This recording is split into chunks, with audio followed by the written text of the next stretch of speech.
from the 1011 Now streaming studio in Lincoln, Nebraska, this is the End Report Husker Show, sponsored by Fat Dog's Convenience Store. Good afternoon. I'm Danielle Shenk in the 1011 Now Alert Center for a special End Report Husker Show. The NCAA 2025 Division I Women's Volleyball Tournament is underway in Kansas City, and that's where we find our very own Chase Matteson. Chase, how's it going down there? Hey, Danny. Yeah, the first two teams are arriving as we speak, and I'm here at the T-Mobile Center. It's empty right now, but there should be a good contingency of fans tonight. First match between Pittsburgh and Texas A&M is tonight at 5:30. There's only 4 left, and Nebraska's not here. It definitely feels a little bit different here at the Final Four, but should still be exciting and some high-level volleyball. Yeah, and so earlier this afternoon, the AVCA Honors Banquet kind of wrapped up where a Nebraska high school volleyball coach received a very special honor. So, Chase, what was that moment like?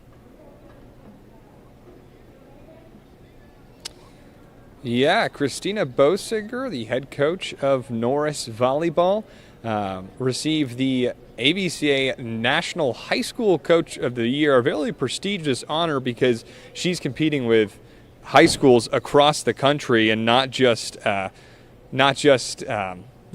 there's a lot of college awards. They go through the NAIA schools, D1, D2, D3, but they only give out a few high school honors. And Christina Bosiger of Norris leading the Titans to back-to-back state titles and a 38-1 season in 2025. Much deserved award today. She found out actually last month, and today was in Kansas City for the award ceremony at the AVCA Convention and Honors Luncheon today with her entire family. That includes one Husker, current Husker, and one future Husker in Macy and Mallory Bosiger as well.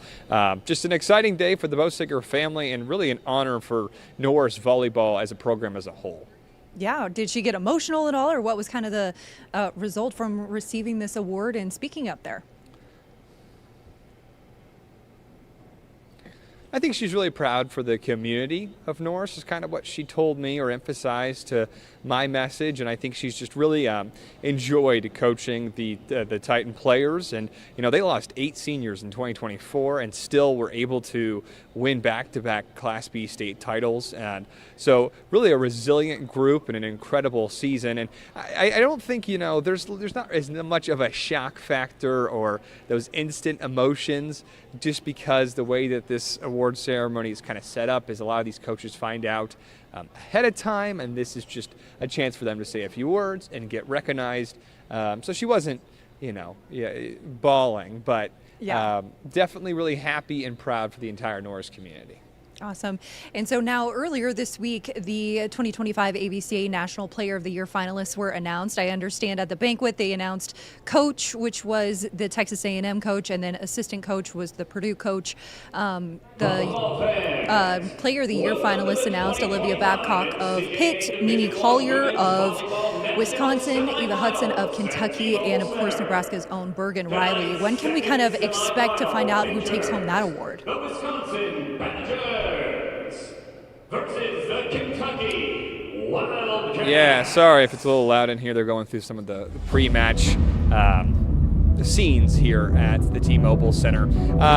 Talking about National Player of the Year, I think Bergen Riley still has a good chance. I'm not entirely sure where those ballots were due, but a lot of people had tabbed her earlier on this season as the National Player of the Year just because of Nebraska's undefeated record up until the point of the Elite Eight, of course. But it also could be Olivia Babcock from Pitt. She's the reigning National Player of the Year. And my last take for this would be Eva Hudson from Kentucky. Really talented player and someone that has led the Wildcats to the Final Four.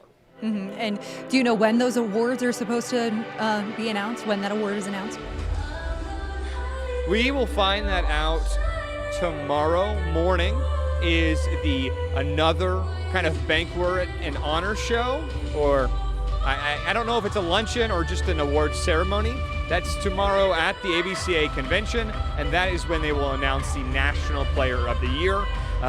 I assume Bergen Riley will come down from Lincoln to Kansas City to be here in attendance, regardless of not if she wins the award. And then, of course, as you mentioned, The other 3 finalists are all here in the Final Four. Right, and so looking ahead to tonight now, the first semifinal matchup, as you had mentioned, Texas A&M and Pitt. What should fans kind of expect heading into that match? Well, Texas A&M is the story of the tournament. Jamie Morrison, Coach of the Year for a good reason. They were the only team to hand Nebraska a loss this season, and a really talented group out of the SEC. Logan Lednicki, a opposite hitter that is incredible. You have Kendall Stowers, who unmedically retired and is now an incredible outside hitter for the Aggies. And then you look at Pitt. Their offense runs through Olivia Babcock.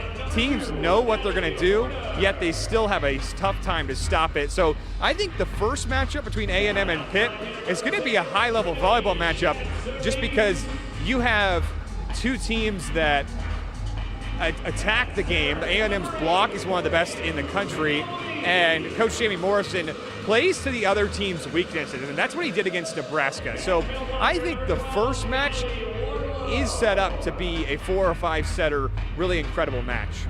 Mm-hmm. Yeah, and I think both teams kind of evenly matched when it comes to their records. As you can see in our kind of preview graphic here, 27-4 for the Aggies and 30-4 for Pitt. So they both have 4 losses. Pitt has a few more wins under their belt, a few more games played. I think maybe that first serve tournament that they came down here for Lincoln kind of helped them out a little bit. But just 2 teams that'll be incredible to watch here tonight.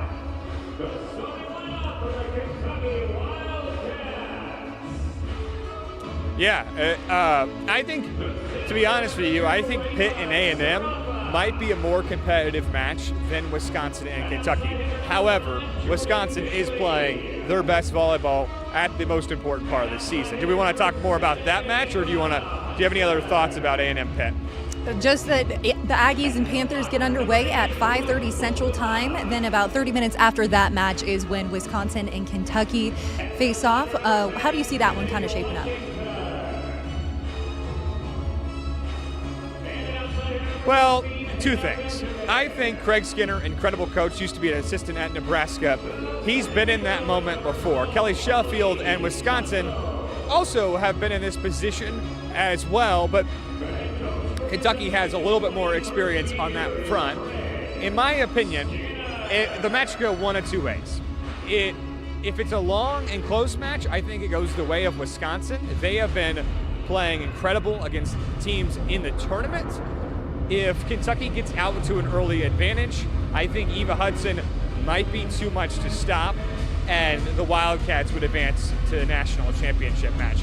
I personally I think it would be very fun. I'm not necessarily rooting for this, but I think it would be very fun to have no 1 seeds in the national championship, which means it would be Wisconsin and Texas A&M advancing in that scenario. As for Wisconsin, Charlie Furbringer, the incredible sophomore setter, missed a good portion of the year, has came back from injury, and she makes the team better as their setter. When she's in there, Carter Booth and the players around Fairbringer play better when she's in there. And then when you look at Kentucky, the high-powered offense with a ton of experience, it was clear that the SEC was probably the best conference in college volleyball this season. So a ton of experience there and a high-powered team. But Wisconsin's playing really good volleyball in the most important time of the year. Yeah, absolutely. And I mean, the first match, the Aggies versus the Panthers, is kind of a battle of the opposites with Babcock and Lednicki. But this match is kind of the battle of the outside hitters between Mimi Collier and Eva Hudson. Plus, Brooklyn DeLay is playing fantastic, too. Can't forget about her over at Kentucky. Yeah, finally, the loud noises stopped here at the T-Mobile Center, so I can kind of focus a little bit more. Just overall, it's going to be some high-level volleyball, and I think, there's some really incredible players. And going back to talk about a little bit of the AVCA Player of the Year, I do think Bergen Riley still has a chance. I've heard some rumblings that she could be up for the award, which obviously would upset some people, just given Nebraska not being here at the Final Four, even though it is not necessarily a postseason award. But you look at those other players up for the National Player of the Year award, there's 3 that we're going to see tonight. So incredible volleyball is on deck regardless. Texas A&M, this historic storybook season has continued on. Who's to say they can't win on the biggest stage? And then you look at a Pitt team. I believe this is their 5th straight Final Four. They haven't made it to the national championship match in any of those Final Four runs. So this is a team with Dan Fisher that's trying to get over that hump. And then the other 2 coaches here in the pool, in Craig Skinner and Kelly Sheffield, have done this before, have been on this stage. So really an exciting storyline of volleyball matches.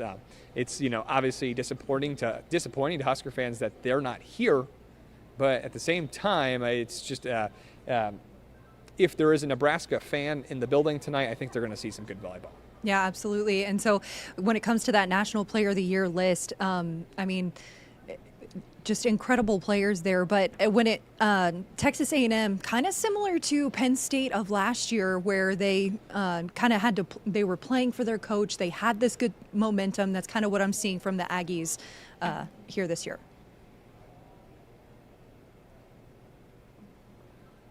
Yeah, they're obviously the biggest story of this run, this tournament. It's the biggest surprise that they're here, and they had to get through Nebraska to do it.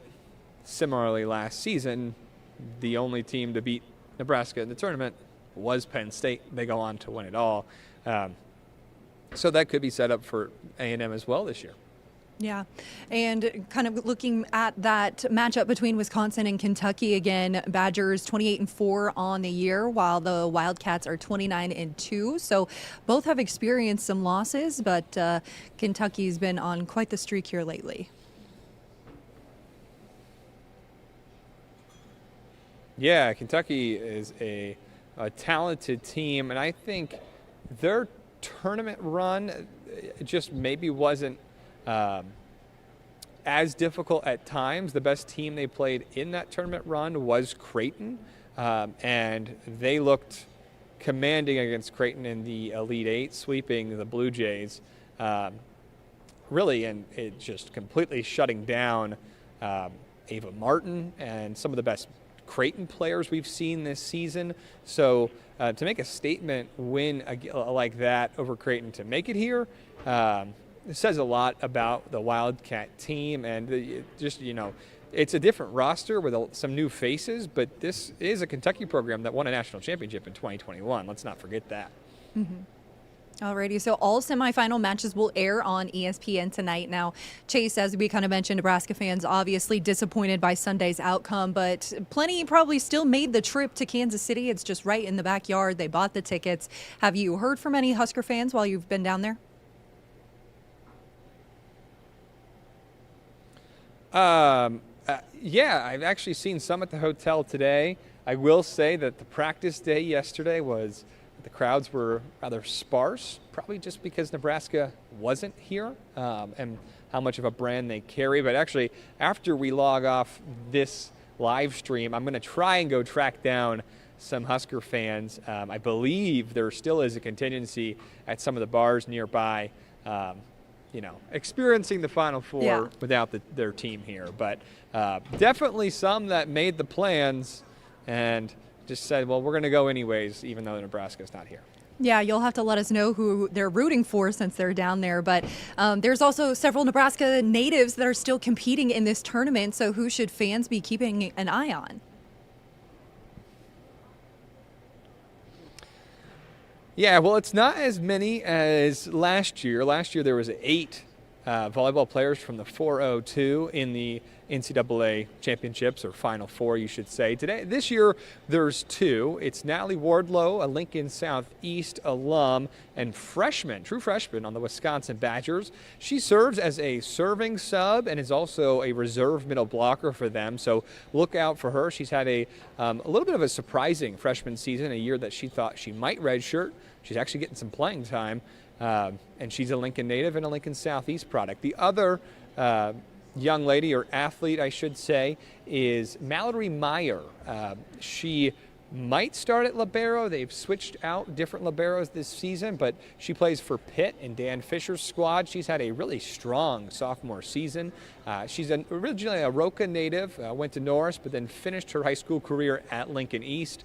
Both of them also played on the club circuit in Nebraska. So two talented volleyball players from the capital city playing here at the Final Four, just 3 hours from home.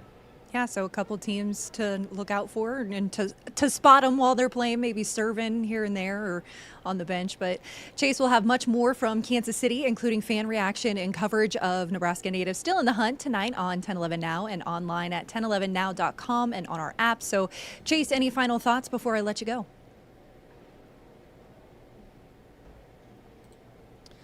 I'm excited to figure out who Nebraska fans are rooting for because, there's a lot like, do you root for A&M because that's the team that beat Nebraska? Are you a little bit spiteful of A&M?